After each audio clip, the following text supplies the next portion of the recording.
शर्मा, आप देख रहे हैं SPN 9 न्यूज। स्वागत है आपका हमारे इस खास प्रोग्राम में। प्रोग्राम की शुरुआत आज मैं कर रहा हूं दिग्विजय सिंह से। दरअसल दिग्विजय सिंह से प्रोग्राम की शुरुआत इसलिए मैं कर रहा हूं क्योंकि मध्य प्रदेश में दिग्विजय सिंह एक अलग रणनीति अपना रहे हैं और ये रणनीति बीजेपी के लिए मुश्किलें खड़ी कर सकता है।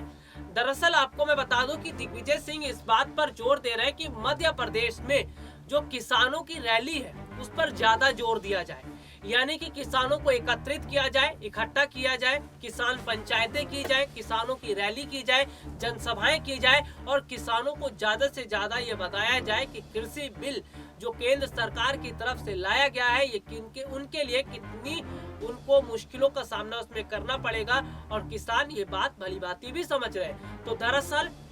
दिग्विजय सिंह ने एक मोर्चा खोल दिया है बीजेपी के खिलाफ और किसानों को लेकर दिग्विजय सिंह चल रहे हैं। दिग्विजय सिंह ने किसानों का मोर्चा क्यों खोला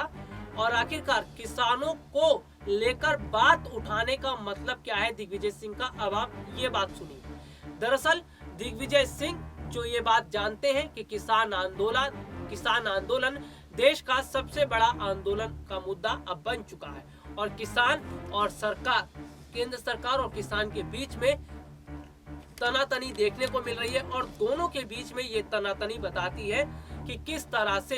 किसान और सरकार आमने सामने पर आकर खड़ी हो गई है। किसान फैसला कर चुका है कि पीछे नहीं हटेगा जब तक तीनों कृषि बिल वापस नहीं लिए जाएंगे। केंद्र सरकार का भी फैसला है कि किसान जब तक बैठे रहें जब तक उनकी मर्जी है, बिल तो वापस नहीं लिया जाएगा। किसान और सरकार में ठन गई है, फायदा उठाएगी विपक्षी पार्टी। फायदा इस तरह से उठाएगी, विपक्षी पार्टी को हाथ बड़ा मुद्दा लग चुका है। दरअसल दिग्विजय सिंह ये बात जानते हैं कि अगर मध्य प्रदेश में कांग्रेस की स्थिति को मजबूती करनी है, कांग्रेस की स्थिति को मजबूत बनाने के लिए किसानों का साथ उनको चाहिए होगा और इसीलिए किसान पंचायत पर, किसान रैलियों पर, किसान जनसभाओं पर वो ज्यादा जोर दे रहे हैं। कि दिग्विजय सिंह का ये कहना है कि अगर ज्यादा से ज्यादा किसानों को एकत्रित करके सभाएं की जाएंगी तो इसका फायदा कांग्रेस पार्टी को मिलेगा। हालांकि किसान आंदोलन में राजनीतिक पार्टियां अपनी राजनीतिक रोटी सेक रही हैं। राजनीतिक पार्टी के जो नेता हैं उनको रोटी सेकने से मतलब होता है और उन्हें असली जो बात होती है, असली जो चीजें होती हैं उनसे कोई लेना देना नहीं होता। ये असलियत जो है ये हकीकत की सच्चाई है। किसान आंदोलन जो हो रहा है वो किसान अपनी मांगों को लेकर बैठे हैं, किसान अपनी मांग को लेकर बैठे हैं और सरकार से ये मांग कर रहे हैं कि उनकी मांगों को पूरी किया जाए, लेकिन सरकार तो अपने फैसले पर अडिग है और सबसे बड़ी बात है कि विपक्षी पार्टियां इसमें अपनी राजनीतिक रोटियां सेक रही है। चलिए बढ़ चलते हैं दिग्विजय सिंह की तरफ और मैं बात कर ही रहा था दिग्विजय सिंह की और सबसे बड़ी बात जो मैं आपको यहाँ पर ये बता दूं कि दिग्विजय सिंह राजनीति में धुरंधर है। उन्हें ये बात भलीभांति पता है कि आखिरकार किस तरह से कांग्रेस पार्टी के वोट शेयर बढ़ाने, कांग्रेस पार्टी को किस तरह से मध्य प्रदेश के अंदर मजबूती दिलानी है और किस तरह से कांग्रेस को मध्य प्रदेश में मजबूत खड़ा करना है, मजबूत की दिशा में लेकर जाना है। तो किसान आंदोलन का मुद्दा है विपक्षी पार्टियों के हाथ में, तो ऐसे में जाहिर सी बात है कि वो इस मुद्दे को अपने हाथ से जाने नहीं देगी। तो यहाँ पर मध्य प्रदेश में दिग्विजय सिंह ने एक मोर्चा बीजेपी के खिलाफ खोल दिया है और ये मोर्चा किसानों को लेकर है। तो यहाँ पर देखिए सबसे बड़ी बात है जो स्थितियां फिलहाल बनती हुई जो नजर आ रही हैं वो ये स्थितियां हैं कि मध्य प्रदेश में भी कांग्रेस जो गेम खेलने वाली है उससे बीजेपी की मुश्किलें बढ़ सकती है। और सबसे बड़ी बात है कि किसान आंदोलन का मामला केवल एक राज्य का नहीं रह गया, अब पूरे देश का मुद्दा रह गया और हर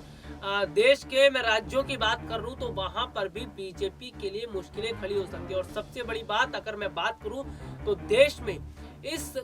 साल कई राज्यों में विधानसभा चुनाव होने वाले हैं। उन विधानसभा चुनाव की तारीखों का ऐलान भी हो चुका है, जैसा कि बंगाल है, असम है, तमिलनाडु है। तो ऐसे में इन राज्यों में जो चुनाव होने वाले हैं इसका सीधा सीधा फर्क किसान आंदोलन का पड़ेगा, क्योंकि जो मैसेज किसानों की तरफ से जा रहा है, जो बातें किसानों की तरफ से की जा रही हैं, किसानों के नेता राकेश टिकैत जो बाकायदा ये कह चुके हैं कि 1 इंच भी अब हम पीछे नहीं हटेंगे क्योंकि हम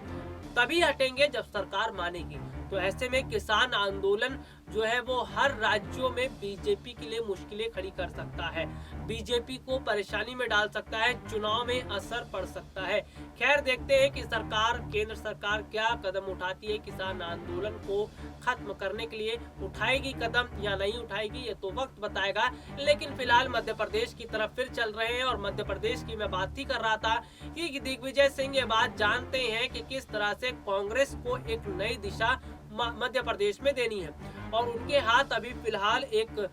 मुद्दा लग चुका है किसान आंदोलन का और एक बेरोजगारी का भी मुद्दा उनके पास है। तो ऐसे में कुछ मुद्दे हैं जो दिग्विजय सिंह जिन्हें लेकर आगे चल रहे हैं और इससे बीजेपी को, मध्य प्रदेश में बीजेपी को साधने की कोशिश कर रहे हैं, शिवराज सरकार पर निशाना साधने की कोशिश कर रहे हैं। तो कितनी कोशिशें जो है वो कामयाब होंगी दिग्विजय सिंह की, ये तो समय बताएगा। लेकिन फिलहाल दिग्विजय सिंह ने जो मोर्चा खोल दिया है, इससे बीजेपी की मुश्किलें मध्य प्रदेश में बढ़ सकती हैं और मध्य प्रदेश में शिवराज सिंह चौहान ये बिल्कुल भी नहीं चाहेंगे कि उनकी मुश्किलें बढ़े, बीजेपी की मुश्किलें बढ़े। तो ऐसे में दिग्विजय सिंह जो है उन्होंने जो मोर्चा खोल दिया है, उस मोर्चे को रोकने के लिए शिवराज सिंह चौहान क्या करते हैं,